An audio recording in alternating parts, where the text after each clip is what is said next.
सभी को नमस्कार। आज के इस वीडियो में हम क्लास 11th के मैथ्स के एनसीईआरटी बुक के चैप्टर नंबर 1 के 1.1 एक्सरसाइज को सॉल्व करेंगे। इस एक्सरसाइज को सॉल्व करने से पहले मैं आपको एक एडवाइस देना चाहूँगा कि इस एक्सरसाइज के लिए मैंने अपने चैनल पर इस एक्सरसाइज का इंट्रोडक्शन वीडियो अपलोड किया हुआ है, तो आप उसको जाकर पहले देखिए। उसको देखने से आपके सारे कॉन्सेप्ट्स क्लियर हो जाएंगे और उसके बाद आप ये तय कर पाएंगे कि आपको ये वीडियो देखना चाहिए कि नहीं। क्योंकि यदि आपने उस एक्सरसाइज का इंट्रोडक्शन नहीं देखा है, इस एक्सरसाइज का इंट्रोडक्शन नहीं देखा है, तो आपको इन क्वेश्चंस को सॉल्व करने में डिफिकल्टी आएगी। लेकिन अगर आपने इस एक्सरसाइज का इंट्रोडक्शन देख लिया है तो आप चुटकियों में इन क्वेश्चंस को सॉल्व कर दोगे। तो चलिए चालू करते हैं। Which of the following are sets justify your answer. अब ये बुक में क्वेश्चन है, सो आप अपने साथ बुक लेके बैठे, मैं आपको पढ़ के बता देता हूँ। पहला, the collection of all the months of year beginning with letter J. हमको बोला गया है कि ऐसे महीनों का कलेक्शन जो कि जे लेटर से चालू हो रहे हो। कौन से महीने होते हैं? जनवरी, जून, जुलाई, ये होते हैं। तो 3 है। अब ये सबके लिए सेम है, आप देख सकते हो। ये ऐसे नहीं है कि किसी के लिए अलग है, किसी के लिए अलग है, ये हर व्यक्ति के लिए सेम है। सो ये क्या हो जाएगा? हमारा सेट हो जाएगा, क्योंकि सेट का मतलब ही होता है जो हर व्यक्ति के लिए सेम हो। तो ये यस। अब यस तो हमने लिख दिया कि ये सेट है, बट अब हमको इसको जस्टिफाई करना है। जस्टिफाई कैसे करेंगे? ऐसे लिखो, as this data is well defined and it is same for everyone. आपको जस्टिफिकेशन जो देनी है ना, हर बार ऐसे ही देनी है। कोई भी सेट मिले, अभी कितने पार्ट्स हैं इसमें? 9 पार्ट्स हैं। तो जो भी सेट आपको लगे है तो उसकी जस्टिफिकेशन में सेम चीज लिखनी है। क्यों? क्योंकि सेट्स की जस्टिफिकेशन में आती ही सेम चीज है। सेकेंड पार्ट देख लेते हैं। The collection of 10 most talented writers of India. देखो, 10 मोस्ट टैलेंटेड राइटर्स। अब मैं किसी और राइटर को टैलेंटेड मानता हूं, आप किसी और राइटर को टैलेंटेड मानते हो, तो क्या ये डेटा सबके लिए सेम है? नहीं है, इसलिए ये क्या हो जाएगा? नो। अभी मैं आपको बता रहा हूं कि कैसे लिखना है, उसके बाद आप लोग इसको लिख लेना। मैं वीडियो को आगे करके ये लिखता रहूंगा। No as this data is well defined, ऊपर लिखा था, अब लिख देंगे is not well defined. Is not well defined and not, ये डी अच्छे से लिख लेना आप, and not same for everyone. यानी कि ये डेटा वेल डिफाइंड नहीं है और ये सबके लिए एक जैसा नहीं है। तो यही 2 चीजें आपको लिखनी है। इनको मैं ए और बी से डिनोट कर रहा हूं, ए और बी। यानी कि जहां पर भी मैं बी लिखूं अगली बार, आप समझ लेना कि ये वाली लाइन वहां पर लिखनी है, और जहां पर भी मैं ए लिखूं आप ये समझ लेना ये वाली लाइन वहां पर लिखनी है, सेकंड वाली। मैं आपको क्वेश्चन समझाता भी चलूंगा, ये तो बस इजी हो, आप लोगों का टाइम बचे इसलिए है, क्योंकि हर क्वेश्चन में सेम ही रीजन है, तो सेम रीजन बार बार लिख के टाइम वेस्ट क्यों करना। अब थर्ड देखते हैं। A team of 11 best cricket batsman of the world. यानी कि जो भी दुनिया है उसमें जितने भी बैट्समैन है क्रिकेट के, देखना ध्यान से सुनो। A team of 11 best cricket batsman of the world, यानी कि 11 ऐसे लोगों की टीम इस दुनिया में से जो कि सबसे अच्छा क्रिकेट खेलते हैं। अब मेरे लिए कोई और अच्छा क्रिकेट खेलता है, आपके लिए कोई और अच्छा क्रिकेट खेलता है। जैसे कि फॉर एग्जाम्पल उदाहरण के लिए ले लो कि मैं मानता हूं कि ऋषभ पंत अच्छा क्रिकेट खेलता है, आप मानते हो कि ऋषभ पंत अच्छा क्रिकेट नहीं खेलता, संजू सैमसन अच्छा क्रिकेट खेलता है, तो हम दोनों के विचार बदल गए ना। तो इसलिए ये सेट नहीं है, तो यहाँ पर ए वाली लाइन आ जाएगी, ये वाली। Note as this data is not well defined and not same for everyone, यहाँ पर फॉर लगा देना, ठीक है। Not same for everyone. Fourth वाला देख लो। The collection of all boys in your class. आपकी क्लास में जितने भी लड़के हैं उनका एक समूह बना दिया जाए। अब देखो, आप जो कि इस क्वेश्चन को पढ़ रहे हो, ठीक है, उसकी क्लास में, अब इस क्वेश्चन को काफी सारे लोग पढ़ सकते हैं, लेकिन इसमें भी ध्यान से समझना, जो भी व्यक्ति इस क्वेश्चन को पढ़ेगा ना, उसकी क्लास में जितने भी लोग हैं वो तो सेम ही रहेंगे। मतलब फॉर एग्जाम्पल मैं पढ़ रहा हूँ इस क्वेश्चन को, तो मेरी क्लास में जितने भी लोग हैं वो तो आप लोगों के लिए भी सेम है। आपसे कोई पूछे कि मेरी क्लास में कितने लोग हैं, तो आप तो ये बोलोगे कि हमें नहीं पता। लेकिन अगर मैं आपको बता दूं तो आप तो यही बोलोगे ना, हाँ भाई इसने ये बताया था तो इतने लोग हैं। ठीक है, तो ये भी क्या हो जाएगा, हमारा सेट हो जाएगा। क्योंकि आपसे कोई पूछे कि आपकी क्लास में कितने लोग हैं, तो आपके क्लास के सभी स्टूडेंट्स को पता है कि कितने लोग हैं। ठीक है, तो सबके लिए ये चीज सेम है। भले ही ऐसे भी लोग हैं जो आपकी क्लास में नहीं है, लेकिन उनके लिए भी आपकी क्लास के स्टूडेंट्स तो रहेंगे सेम ही ना। भले उनको ये बात नहीं पता है कि वो स्टूडेंट्स कितने हैं या कौन है। इसलिए ये सेट है, तो इसमें बी वाली डेफिनेशन आ जाएगी, yes as this data is well defined and it is same for everyone. ठीक है, अब आ जाते हैं फिफ्थ वाले पे। ठीक है, अब आ जाते हैं फिफ्थ वाले पे। फिफ्थ में बोला गया है the collection of all natural numbers less than 100। ऐसे नेचुरल नंबर्स का कलेक्शन जो कि 100 से कम है। तो नेचुरल नंबर 1 से चालू होते हैं, अनंत तक जाते हैं, और 100 से कम है यानी कि 1 से 99। अब ये सबके लिए सेम रहेगा, तो यहाँ पर फिर से बी वाली डेफिनेशन आ जाएगी कि yes as this data is well defined and it is same for everyone. ये हमारा सेट होगा। ठीक है, अब आ जाते हैं हम लोग हमारे सिक्स्थ वाली डेफिनेशन के ऊपर। सिक्स्थ में हमको बोला गया है a collection of novels written by the writer Munshi Premchand. आपने 10वीं में हिंदी की किताबों में इनका नाम तो सुना ही होगा। इन्होंने काफी सारे कहानियां भी लिखी हैं, नॉवेल्स भी लिखी हैं। तो इन्होंने जितने भी नॉवेल्स लिखी हैं वो सबके लिए सेम ही रहेंगी। ठीक है, आप जो नॉवल पढ़ रहे हो इनकी, मैं जो पढ़ूंगा, वो सबके लिए सेम ही तो है। तो ये मैं बताना चाह रहा हूँ कि इन्होंने जो नॉवेल्स लिखे हैं, मान लो 8 नॉवेल्स लिखे हैं, मान लो, मैं डेटा नहीं बता रहा हूँ, मान लो 8 लिखी है, तो आपके लिए भी 8 ही लिखी है, मेरे लिए भी 8 ही लिखी है। और मान लो आप उनकी कोई एक नॉवल पढ़ते हो, तो वो नॉवल अब जो भी आप पढ़ रहे हो ना, वो मेरे लिए भी सेम होगी और आपके लिए भी सेम होगी। ऐसा नहीं है कि वो मेरे लिए बदल जाएगी। ठीक है, तो इस चीज को ध्यान देना थोड़ा आप लोग। और तो ये हमारा सेट हो जाएगा, तो इसमें फिर से बी वाली डेफिनेशन आ जाएगी। अब हम 7th वाला देख लेते हैं। ठीक है, 7th में हमको क्या बोला गया है, the collection of all even integers. जितने भी इवन इंटीजर्स है उनका कलेक्शन। तो देखो, इवन इंटीजर्स क्या होते हैं, 2 4 6 8। अब ये सबके लिए सेम है, मेरे लिए भी ये सेम है, आपके लिए भी सेम है। तो फिर से हमारा बी वाली आ जाएगी कि yes as this data is well defined and it is same for everyone. अब आ जाते हैं हमारे 8th वाले पे। 8th वाले में क्या बोला गया है, the collection of question in this chapter. अब देखो, मैं ये चैप्टर पढ़ रहा हूँ, आप ये चैप्टर पढ़ रहे हो, अब इसमें जितने भी क्वेश्चन हैं उनका कलेक्शन बना दिया जाए। तो आप भी वही क्वेश्चन कर रहे हो ना जो मैं क्वेश्चन करवा रहा हूँ आपको, यानी कि आप जो क्वेश्चन पढ़ रहे हो, मैं जो क्वेश्चन पढ़ रहा हूँ वो सेम है। तो इसमें भी बी वाली डेफिनेशन आ जाएगी। अब आ जाते हैं हमारे लास्ट पार्ट पे, 9th पे, the collection of most dangerous animals of the world. अब देखो, हो सकता है किसी के लिए कोई डेंजरस हो सकता है किसी के लिए कोई डेंजरस हो। जैसे कि आपको भालू से डर लगता है और मेरे को नहीं लगता, तो वो आपके लिए डेंजरस हो गया। आप कुत्ते से डरते हो, मैं नहीं डरता, तो वो आपके लिए डेंजरस हो गया। तो एक ऐसा उदाहरण दिया मैंने। ठीक है, कोई मान लो शेर से डरता है, कोई नहीं डरता, तो वो उसके लिए डेंजरस हो गया, वो उसके लिए डेंजरस नहीं हुआ। तो इसमें हमारी ए वाली डेफिनेशन आ जाएगी कि हमारा सेट नहीं है। तो जहां पर भी ए है वो सेट नहीं है, और फर्स्ट सेकंड में मैंने आपको लिख के ही बता दिया था। तो ये वाला सेट नहीं है, ये वाला सेट नहीं है, और ये वाला सेट नहीं है। ठीक है, ये भी सेट नहीं है। तो 1 2 3, 1 2 3, 3 ऐसे हैं हमारे 9 में से जो सेट्स नहीं है। चलिए अब क्वेश्चन नंबर 2 के लिए चलते हैं नेक्स्ट पेज पर। Question number 2, let A set is equals to 1 2 3 4 5 6, insert appropriate symbol belongs to और not belongs to in the blank spaces. इस सिंबल का मतलब होता है बिलोंग्स टू, इस सिंबल का मतलब होता है नॉट बिलोंग्स टू। ये सारी चीजें मैंने इंट्रोडक्शन पार्ट्स में एक्सप्लेन कर रखी है, इसलिए मैं आपको एडवाइस कर रहा हूँ कि उसको देख के आइए।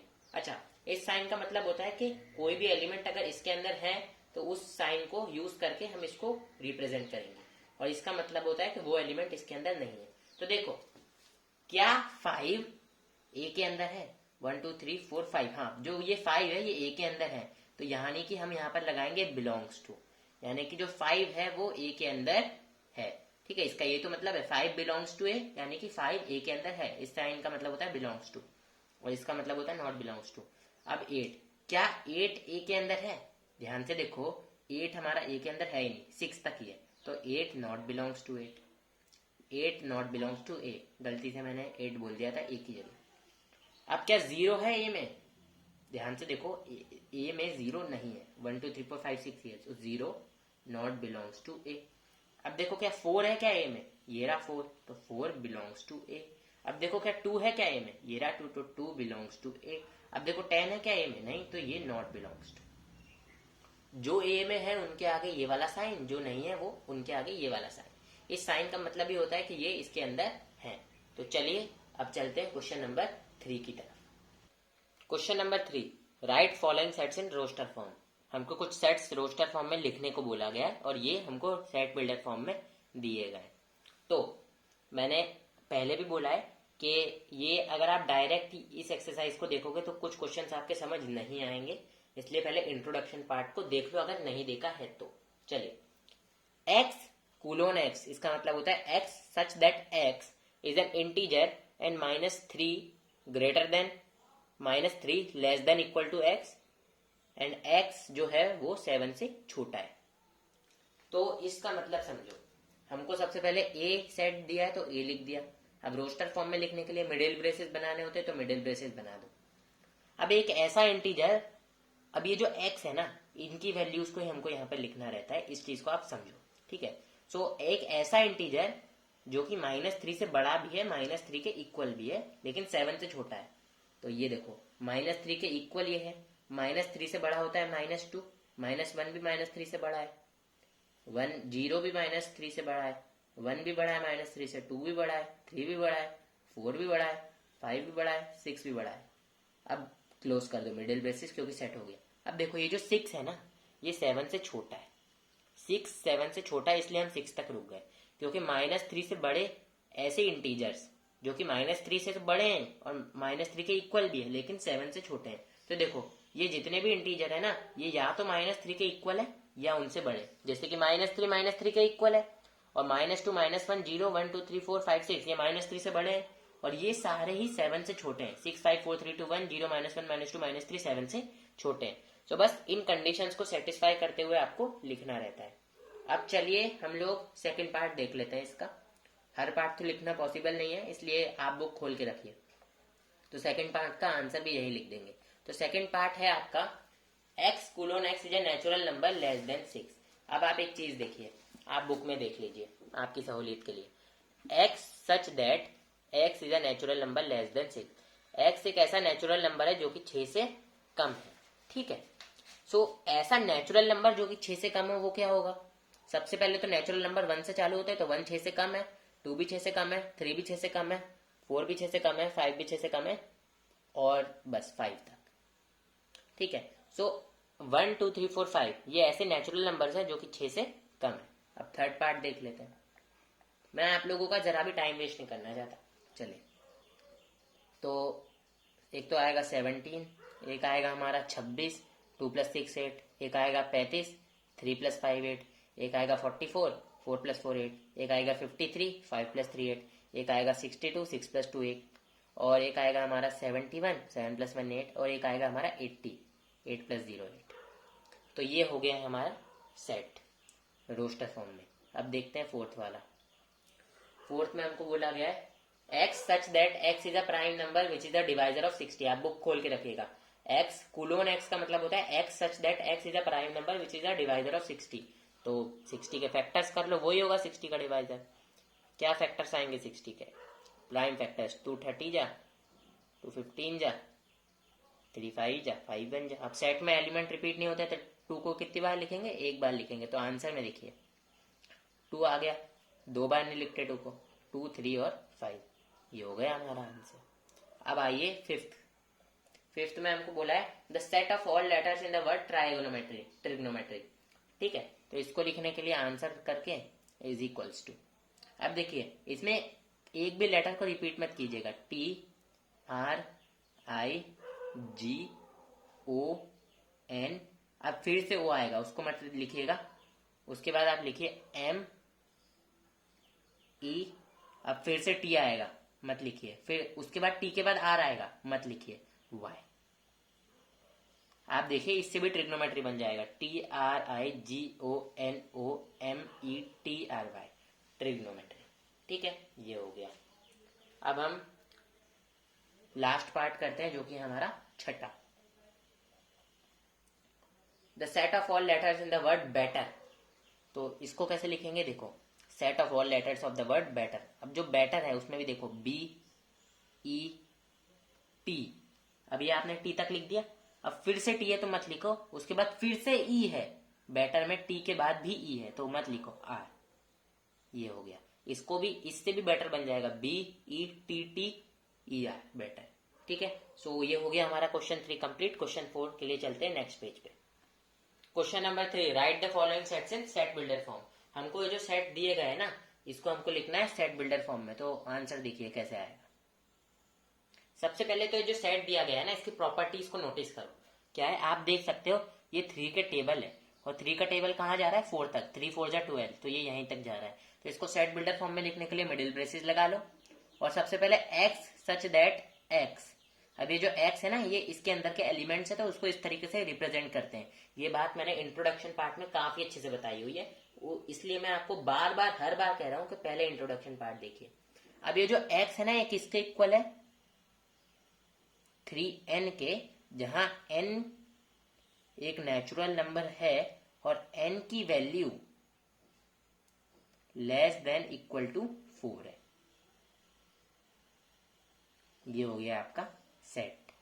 अभी इसको मैंने कैसे लिखा देखो, x such that x is equal to 3n है, यानी कि जो x है वो 3n के इक्वल है, जहां पर n एक नेचुरल नंबर है और n की वैल्यू 4 के इक्वल भी है और 4 से छोटी भी है। तो 4 के इक्वल है यानी कि 4 भी आ जाएगा, 3 4 जा 12, 4 से छोटी यानी कि 3 2 1, 3 3 जा 9, 3 2 जा 6, 3 1 जा 3, और n एक नेचुरल नंबर है तो 4 से छोटी केवल वो वैल्यू जो कि नेचुरल नंबर के अंतर्गत आती है, तो 1 से चालू हो जाएगा, 3 1 जा 3। सो ये हो गया हमारा सेट बिल्डर फॉर्म में सेट।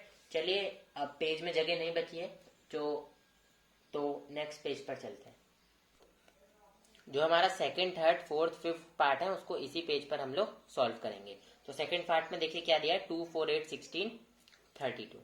सो आप एक चीज नोटिस कीजिए, सबसे पहले तो इनकी प्रॉपर्टीज देखिए। इनकी क्या एलिमेंट्स की क्या प्रॉपर्टी है, ये 2 की पावर्स हैं।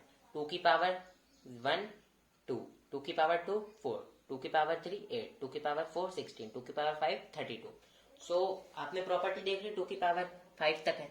सो इसमें मिडिल ब्रेसेस बना और इनको किसी से भी डिनोट करो। इन सभी एलिमेंट्स को मैं डिनोट करता हूँ ए से, तो ए सच दैट ए, अब ये क्या है 2 की पावर n है तो इक्वल्स टू 2 की पावर n। n क्या है, नेचुरल नंबर है क्योंकि 1 से चालू हुआ, 2 की पावर 1, तो n belongs to natural number. और n कहाँ तक गया, 2 की पावर 5 तक, और जो n है वो 5 से छोटा है और 5 के इक्वल भी है। ये इक्वल्स टू का साइन और स्मॉलर देन का है। तो a such that a is equals to 2 to the power n, n belongs to natural number, n smaller than greater equal to 5, n smaller than equal to 5। So इस चीज को ध्यान में रखिएगा कि आप सेट्स की प्रॉपर्टीज को नोटिस करें। इधर देखिए, ये भी देखिए 5 की पावर्स हैं, तो इसमें बिल्कुल सब कुछ टाप दीजिए और इस चीज में थोड़ा बदलाव आएगा बस। a such that a is equals to 5 की पावर n हो जाएगा, यहाँ 2 की पावर n थी, यहाँ 5 की पावर n, और n belongs to natural number, और जो n है वो 5 की पावर 4 होता है 625, 5 की पावर 3 125, 5 की पावर 2 25, 5 की पावर 1 5, तो n smaller than equal to 5 आ जाएगा कि n 5 के इक्वल भी है। 4 आएगा यहाँ, माफ करना यहाँ पर 4 आएगा, ये 4 लिखा है, ये 5 काट दीजिएगा कि n 4 के इक्वल भी है और 4 n से बड़ा भी है। तो ये हो गया हमारा। अब आते हैं फोर्थ पार्ट पे, तो ये है हमारा 2 4 6। तो आप ये देख सकते हैं ये 2 के टेबल है, तो इसको लिखना और आसान है इन सभी एलिमेंट्स की, लेकिन ये अनंत तक जा रहा है तो उससे घबराना मत। इसको लिखे a सच दैट a किसके इक्वल है, 2n के। इन एलिमेंट्स को मैं a मानता हूं और ये इक्वल है 2n के, जहां पर n एक नेचुरल नंबर है और ये अनंत तक जा रहा है तो ये n आएगा। ठीक है, ये n लिखा है, n एक नेचुरल नंबर है। अब ये अनंत तक जा रहा है इसलिए यहाँ पर कोई लिमिट स्पेसिफाई करने की जरूरत नहीं है। अब लास्ट में आ जाइए देखिए, तो इसको लिखने के लिए मिडिल ब्रेसेस लगाइए, इन सभी एलिमेंट्स को मैं a से डिनोट कर ले, a such that a is equals to, ये देख सकते हैं ये जितने भी नंबर्स है ना ये स्क्वायर है, जैसे कि 1 का स्क्वायर 1, 2 का स्क्वायर 4, 3 का स्क्वायर 9, और ऐसे ही ये 10 के स्क्वायर जो कि 100 है वहां तक जा रहे हैं। तो इसको कैसे लिखेंगे, A such that A is equals to n square ऐसे लिखो, और यहाँ पर एन को स्पेसिफाई करो, n belongs to natural number, और जो एन है वो 10 से छोटा है और 10 के इक्वल भी है। इस तरीके से लिख दीजिए।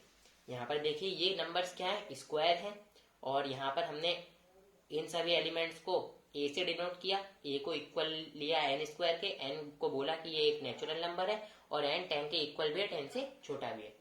तो हमारा क्वेश्चन नंबर 4 हो गया। अब क्वेश्चन नंबर 5 के लिए हम चलते हैं नेक्स्ट पेज पे। Question number 5, list all elements of the following sets. अब आप अपने पास बुक रखिए, तो बुक में दे रखा है, ये देखिए मैं ही रख देता हूँ आपके सामने। ये देखिए पहला पार्ट दे रखा है, a is equals to x such that x is a odd natural number.